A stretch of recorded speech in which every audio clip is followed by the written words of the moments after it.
Okay, guys, this is going to be a very fast PowerPoint. Like I said, we're trying to get this done as fast as possible for practice of the Civil War. For paper three, they will call it this course of the American Civil War, but really, course for all intents and purposes means practices. So when we look at things, let's go some simple to some very specific, and we'll move on with life here. I mean, this is going to be really fast. Pause it as you need to take notes. Um, this will encompass most of what you need for your terms list. There are some other terms. They're relatively important. I threw them in just so you had them. Um, but this is really the course of the war in about 15 to 20 minutes. I know you're going to have to pause it because I'm going to go really quick. All right, so when we look at things, let's go simple. Early war from 1861 to July 1863. Everybody believes in this thing called Napoleonic Warfare. Basically, think of movies you've seen from like old times, like The Patriot and all that with Mel Gibson. You line up against each other, ready, fire. You shoot. A lot of people get hurt. You shoot. A lot of people get hurt, and you keep doing this, and then eventually you'll do a bayonet charge, and then everybody will run away, and whoever runs away first wins. Remember, these tactics were done when muskets and weapons of war were not rifled. That means the bullet came out kind of like a knuckleball in baseball, which means it went all over the place. It was very rare for you actually to hit your target with a musket. Well, what happens between these early years of fighting in the 17 to early 1800s to the mid 1800s, 1861 to be exact? Every battle weapon is rifled. That means there's a rifling within it, and just like today, that makes the bullet spin, just like throwing a football. A knuckleball won't go anywhere. You can throw a football extremely accurately because of the spin. So what's going to happen? The guns are going to be extremely accurate. So for the beginning of the war, they're literally going to line up against each other, do the same thing they did, and wow, yay, wonderful. All of a sudden, everybody's going to die, and they're not going to be figuring out why. Only a few people will understand, like James Longstreet for the Confederacy. He's a really good general for the Confederacy. He understands this. He basically thinks we should hide. But they don't account for this. So the early war is absolutely Napoleonic. The death tolls are staggering. Um, After July of 1863, by the way, guys, July of 1863 is the Battle of Gettysburg. That's what changes everything. The Civil War turns into a precursor to World War One. They're going to dig trenches. It's going to be trench warfare. They're going to understand you can't just line up against each other and shoot. So what's going to happen is they're going to find places where they dig trenches, they emplace themselves, and there's going to be way less battles in Virginia after July of 1863, but they're still going to be extremely deadly because they're going to dig these trenches, and they're still not going to like sitting there forever. So they're going to jump out, they're going to run at each other, they're going to kill each other. Casualty totals when you combine both sides, for instance, the Battle of Cold Harbor was about 20,000.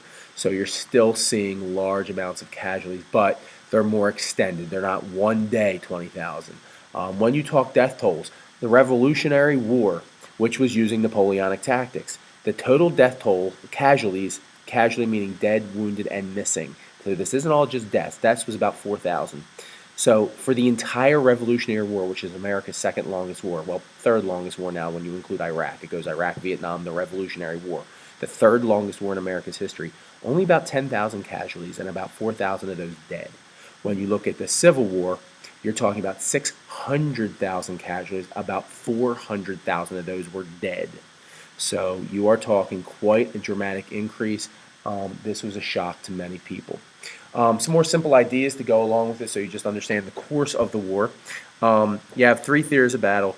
The Eastern Theater is basically the area between D.C. and Richmond. Most of the fighting is going to be fought there. Most of the fighting that people think means something is going to be fought there, especially to the south. You're going to have the Western Theater of Battle, which is going to be the south of Virginia. It's going to be basically North Carolina, I should say, over to the Mississippi River and down to basically Georgia. And then you're going to have what's called the Trans-Mississippi Theater of Battle. That's going to be west of the Mississippi River to West Texas. But we're really going to focus majoritively on the eastern in this PowerPoint, and we're going to throw out the west just because the Mississippi River gets captured, which helps the Anaconda Plan come to fruition. Also, some other things to know. There's three big armies to know for a timed writing. Usually the one you want to know for the Union is the Army of the Potomac. That's the dudes that are going to be doing the fighting between D.C. and Washington. They're the army that's going to be up at Gettysburg. They're the army that goes through tons of inept commanders, and eventually it's Ulysses S. Grant's army, and he's just going to beat the South into submission. Another army to know is the Army of Tennessee. That's going to become under the command of William T. Sherman. He's the guy that will make Georgia howl. He's the guy that gets known as Total War. We'll talk about the historiography of that in a minute, though. Another army to know and sometimes forgotten is the Army of the Shenandoah under Phil Sheridan. When you talk Grant, Sheridan, and Sherman, a lot of people will say, a lot of historians, here's some historiography for you. A lot of people will say battle plans for future wars come from these three dudes, how ruthless they were in battle. You look at World War II, the ruthless strategic bombings.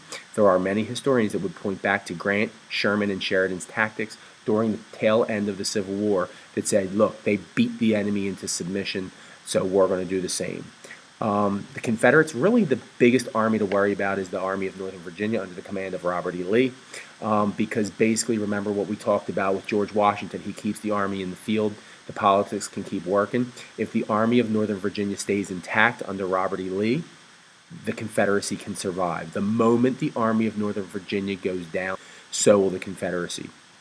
So moving forward, very bloody affair. There's a historian. He's kind of not really an academic historian, but you should know Ken Burns. Ken Burns came up with what's called the Ken Burns effect on iMovie. He's the first person to use like photos and stuff to tell a story. So he's going to call the Civil War a very bloody affair. Most times battles will have two names. The Union, being from cities, loved looking at land features, so you're going to talk a river, a mountain, something like that. The Confederates are going to know their land, so they're going to call it by the nearest railroad junction. Remember, we talked about that. The South is going to lay out their railroads with lots of junctions in a circular pattern. Biggest first battle to worry about is First Bull Run. That's by the Union. You can call it that. If you want to call it by First Manassas, that's Confederates. Big thing about First Bull Run is the Union thinks this is going to be the battle that ends it. It's going to be no big deal. It's going to be no big problem. Picnickers actually come down from D.C. They think this is going to be like a movie, a show. The Confederates, though, play the part of the spoilers. It's going to be a one-day battle.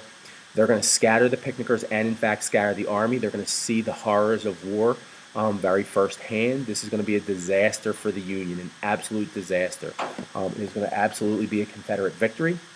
The effects of this are long term. The Union is going to see that this is not going to be a short war, so they are going to start gearing up for a long war, mobilizing. Remember that term from World War II.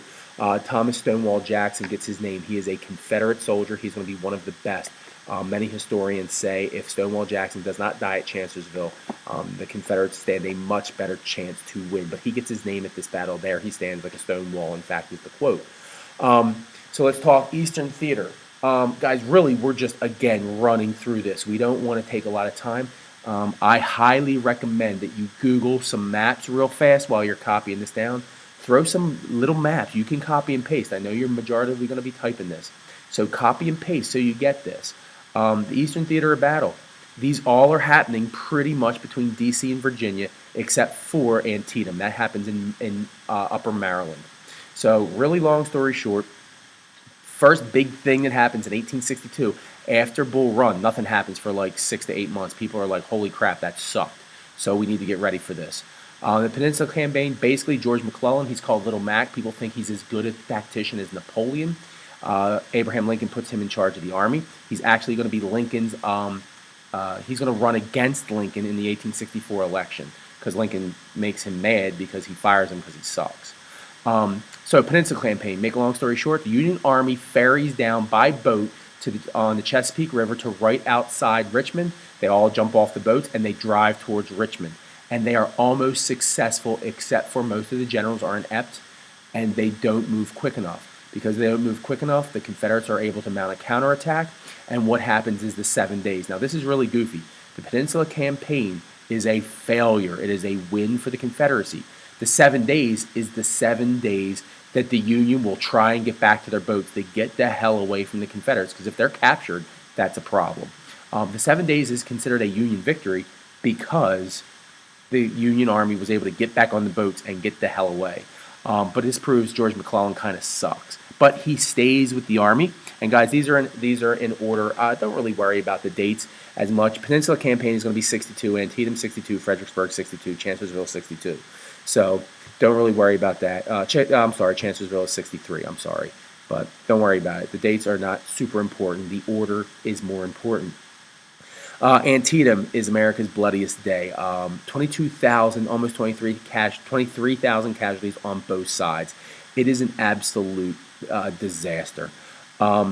but it is considered a Union victory because it makes the Confederate Army retreat back into Virginia. Remember, the Battle of Antietam happens in Maryland. This is a big deal. This is the first thing that can be called a Union win. It boosts morale. It boosts Lincoln able to talk foreign policy and say, hey, look, we're really going to win this.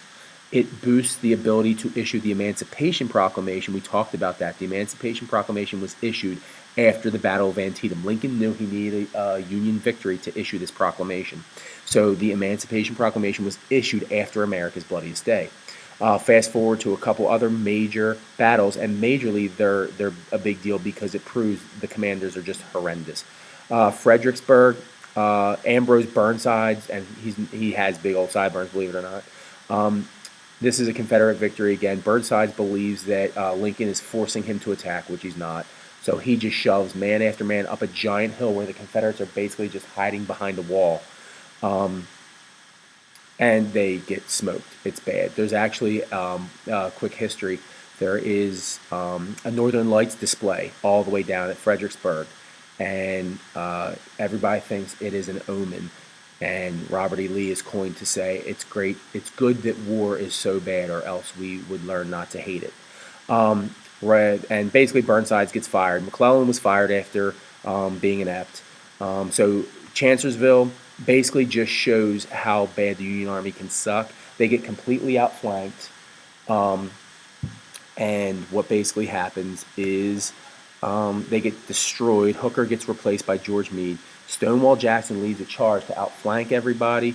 Problem is he gets injured. It's a Confederate victory, but most people consider, even though it's a Confederate victory, it's really bad for the Confederacy because they lose Stonewall Jackson at this battle. So historiographers would tell you that even though it's a Confederate victory, the Confederates lose, so it's a bad day. Western Theater, guys, basically the Western Theater is not a big deal. There's a drive for the Mississippi River to complete the Anaconda Plan to strangle out the Confederacy. The worst, but the biggest thing to understand is this is where Ulysses S. Grant makes his name, and this is where bright spots were early in the war because the Union is getting trounced in the East. Shiloh's a Union victory. This is where Ulysses S. Grant, you should know that name, he becomes the commander of the entire Union Army. This is where his stock really shoots up. By the way, Grant was a drunk store clerk before this. He almost ran himself out of the military and everything else. This propels him to the presidency. So the Battle of Shiloh is a Union victory. It cuts the Confederate Army in two. It opens the door to drive on the Mississippi River. That's the biggest thing to know about the Western Theater. And I will give you part 2 in a minute.